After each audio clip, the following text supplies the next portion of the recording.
Praise lord, hallelujah. మీ అందరికీ ప్రభువైన యేసయ్య నామములో శుభములు తెలియజేస్తుంది. ఇక రాత్రికాల సమయంలో ప్రార్థన చేసుకుని ప్రారంభించుకున్నాం.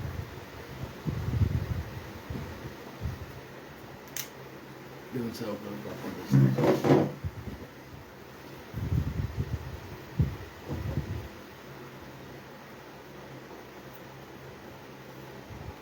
మహాపరిశుద్ధుల ప్రేమల తండ్రి, మహోన్నతుల నీ కొందనాలయ్యి రాత్రికాల సమయంలో ఇచ్చిన సమయాన్ని బట్టి కృపను బట్టి నీ కొందనాలు స్తుతులు స్తోత్రాలు ప్రభు నీకే కోట్ల వందనాలయ్యా.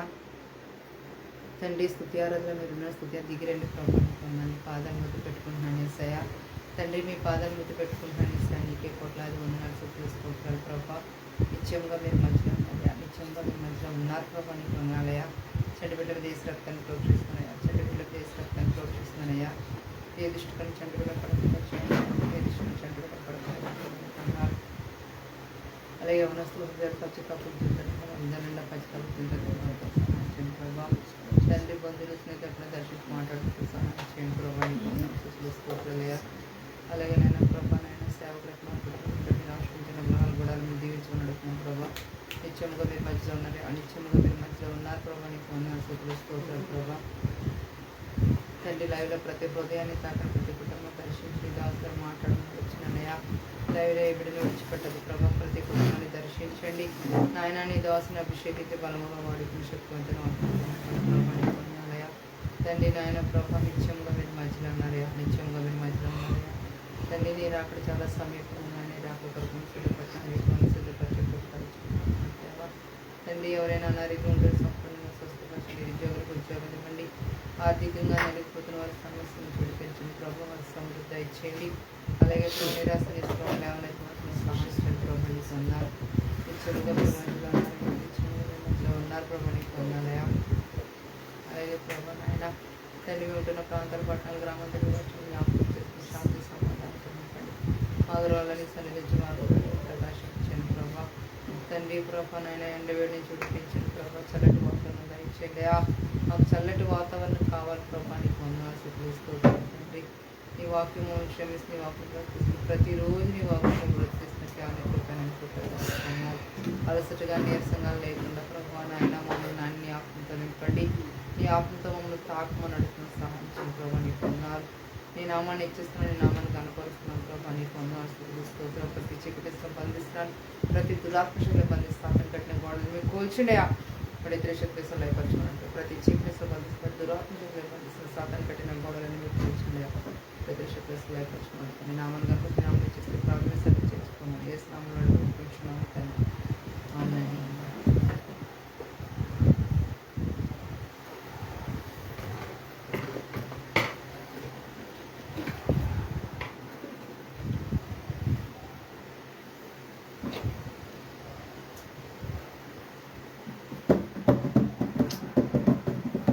ప్రైజ్ ది లార్డ్, హల్లెలూయా.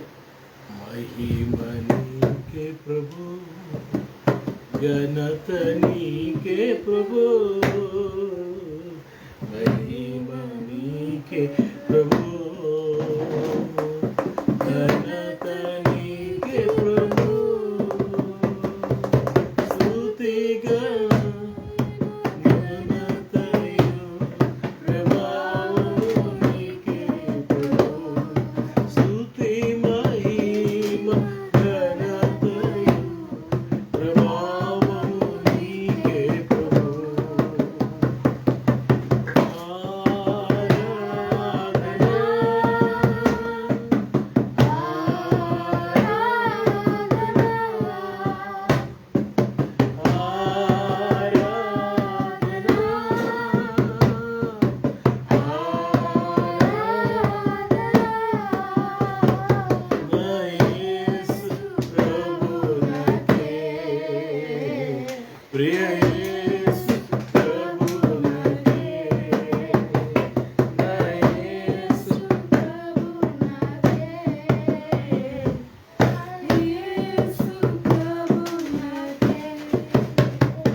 ఆశ్చర్యకరమైన నీ వెలుగులోనికి నన్ను పిలిచి వెలిగించితివే.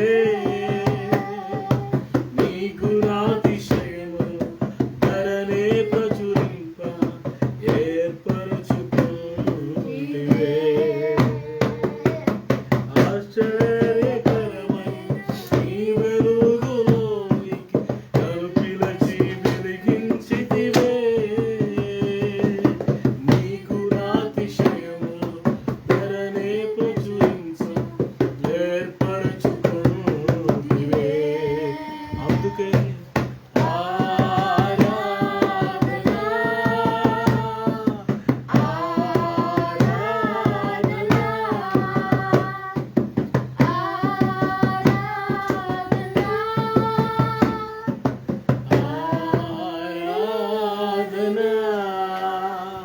నా యేసు ప్రభునకే, ప్రియ యేసు ప్రభునకే, నా యేసు ప్రభునకే, ప్రియ యేసు ప్రభునకే.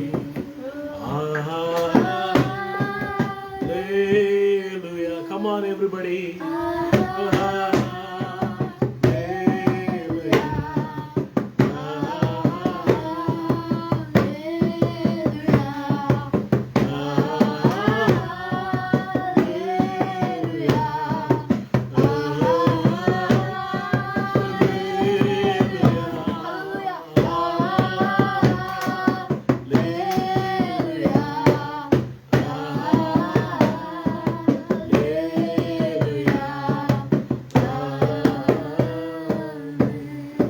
We give you all the glory and honor. We thank you, Lord. We praise you. We love you, Lord. We love you. We give you all the glory and honor. As a family, we worship you, Lord. మహాపరిశుద్ధుడు తండ్రి, దయగల దేవ, శ్రేష్టమైన ఘనమైన ఉన్నతమైన మీ నామానికి స్తుతులు. ఈ రాత్రి వాక్యం ద్వారా మీరు మాతో మాట్లాడండి. మీ స్వరమును మాకు వినిపించేయండి ప్రభా. మీరు మాతో మాట్లాడుచుండగా వినుబుద్ధి పుట్టించండి. ఆటంకాలను తొలగించండి. అనేకులకు ఆశీర్వాదకరంగా లేవని మార్చమని యేసయ్య శ్రేష్టమైన నామములో ఈ ప్రార్థన అడిగిపెట్టుకుంటున్నాం తండ్రి. Amen. Praise the Lord. Hallelujah. మీ అందరికీ ప్రభువైన యేసయ్య నామములో శుభములు, వందనాలు. మీరందరూ క్షేమంగా ఉన్నారని నేను నమ్మి దేవుని స్తుతిస్తున్నాను. దేవుని యొక్క వాక్యాన్ని జ్ఞాపకం చేసుకున్నాం.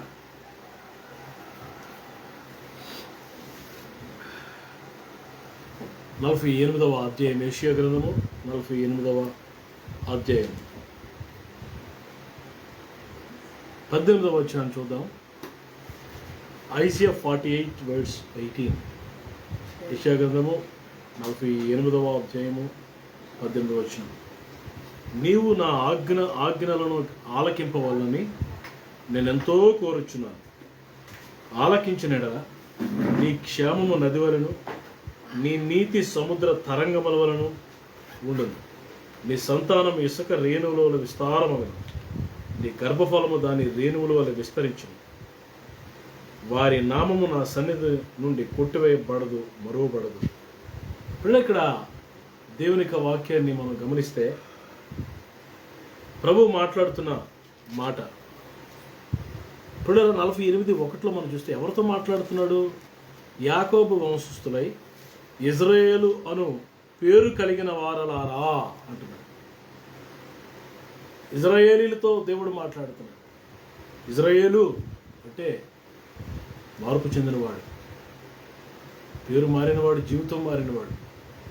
ఇదిలో చాలామంది పేరు మారుతుంది కానీ బ్రతుకు మారటం లేదు, జీవితం మారట్లేదు. పేరు మాత్రం అద్భుతంగా ఉంటుంది. High class name, European names, biblical names, American names, Canadian names, చాలా ఆంగ్లో ఇండియన్ నేమ్స్, మంచి పేర్లు పెట్టుకుంటున్నారు. కానీ జీవితం చూస్తే మొత్తం అంతా సున్నా, ఏమీ లేదు, అంతా పిప్పి అన్నట్టు.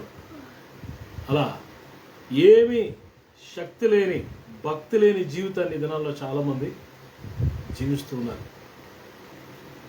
ఓకే, దే కెన్ మెయింటైన్ అయిపోవచ్చు, కానీ one day they will be caught. ఒకరోజు వారు పట్టబడతారన్న సంగతి గుర్తుపెట్టుకోవాలి.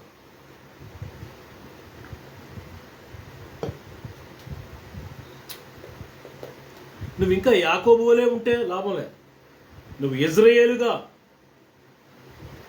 మార్చబడిని, మారు మనసు పొంది, రక్షణ పొంది, పరిశుద్ధాత్మ అభిషేకాన్ని పొందుకొని దేవుని భయంతో ముందుకు సాగాలని దేవుని ఆశ, దేవుని కోరిక. అందుకే ప్రభు నిన్ను పిలిచాడు, అందుకే ప్రభు నిన్ను ఏర్పాటు చేసుకున్నారు, అందుకే ప్రభు నిన్ను కాపాడారు. భయంకరమైన మరణం నుంచి దేవుడు తప్పించాడు, అపాయం నుంచి దేవుడు నిన్ను నన్ను తప్పించాడు. మనం ఇజ్రాయేలుగా మారాలా. ఇప్పుడు మారిన ఇజ్రాయేలుతో దేవుడు అంటున్నాడు, నీవు నా ఆజ్ఞలను ఆలకించాలని నేను కోరుచున్నాను అంట్లే, నేను ఎంతో కోరుచున్నాను. 18 చదువున్నాను ఇంగ్లీష్లో. Oh, that you had heeded my commandments, heedeth my commandments. then your peace would have been like a river. దాని ముందేమన్నాడు? Oh, that you had heeded my commandments. Heeded my commandments. Heeded my commandments. నా ఆజ్ఞలను నువ్వు ఆలకించవాలని నేను ఎంతగానో కోరుచున్నాను. బిడ్డలు, మనం ఆయన ఆజ్ఞను ఆలకించకుండా, వాక్యాన్ని నెరవేర్చకుండా మనం ఎన్ని చేసినా దేవునికి ఇష్టం లేదు. He doesn't like all those things. He will put them one side. అవన్నీ ఒక పక్కకు తోసివేస్తాడు ఆయన. అవి చేయకపోయినా పర్వాలేదు, కానీ నువ్వు ఆయన ఆజ్ఞను గైకొనాలి, ఆయన మాట వినాలి, ఆయన చెప్పింది చేయాలి. సౌలుతో దేవుడు ప్రభు అన్నారు, నువ్వు అమాలేకుల మీద యుద్ధానికి వెళ్తున్నావు, కానీ ఒక విషయం గుర్తుపెట్టుకో, యుద్ధానికి వెళ్ళిన తర్వాత ఒక్కడు అమాలేకుడు బ్రతకడానికి వీల్లేదు. అమాలేకుల మనుషులు కానీ, స్త్రీలు కానీ, పురుషులు కానీ, చిన్నపిల్లలు కానీ, పశువులు కానీ, ఎద్దులు కానీ, ఒంటలు కానీ, ఆవులు కానీ, గేదెలు కానీ, మేకలు, గొర్రెలు కానీ ఏది కడగా ఉంచకూడదు. You have to finish everything అన్నాడు. క్లీన్ స్వీప్ చేయమన్నాడు దేవుడు. That what God told with Saul, King Saul, who was the first king of Israelites, who received grace as a king,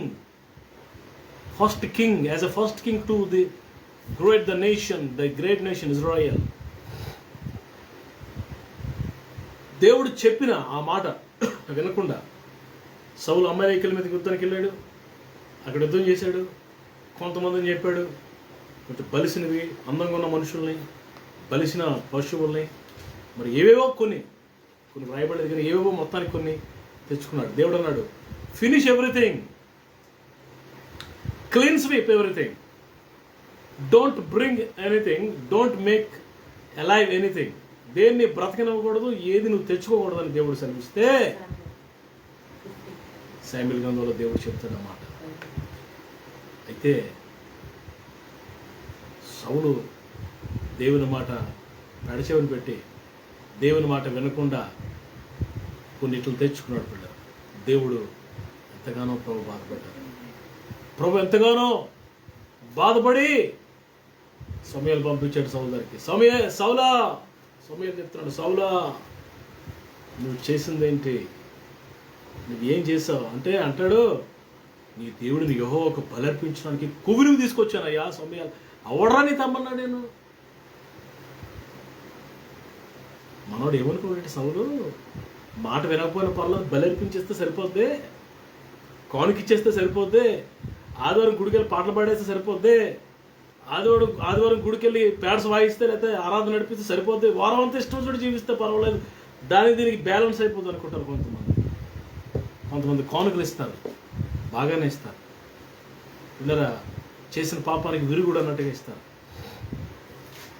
no, అప్పుడు ప్రభు ఏం మాట్లాడాడు చూడండి ఒకసారి.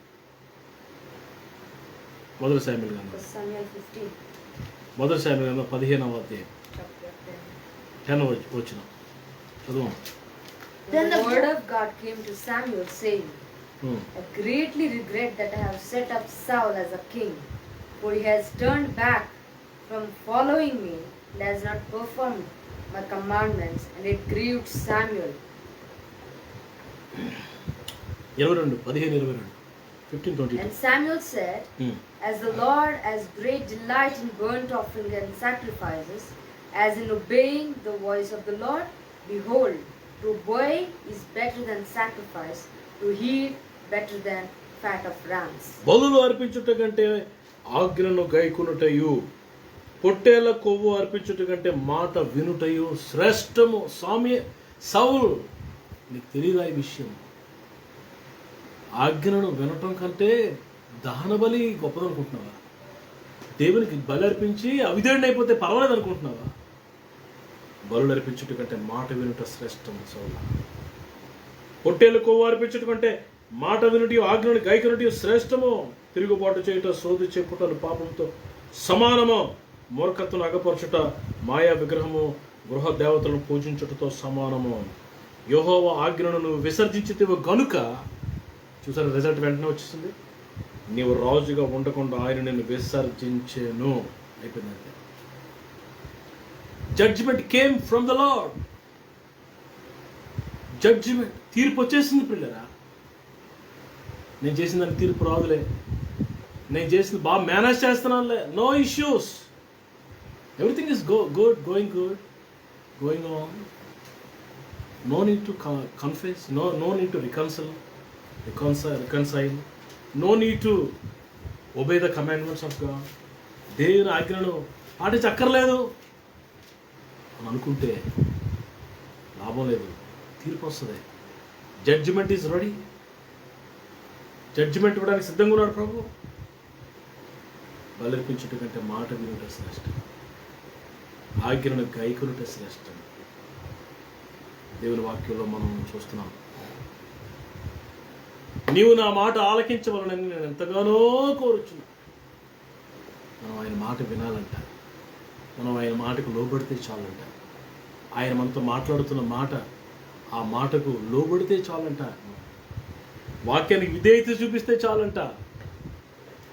ఒక మాట చూపించేందుకు ప్రార్థన చేస్తాం. మనం ఆయన మాట వింటే ఏమవుతుంది? కీర్తన విన్నాము.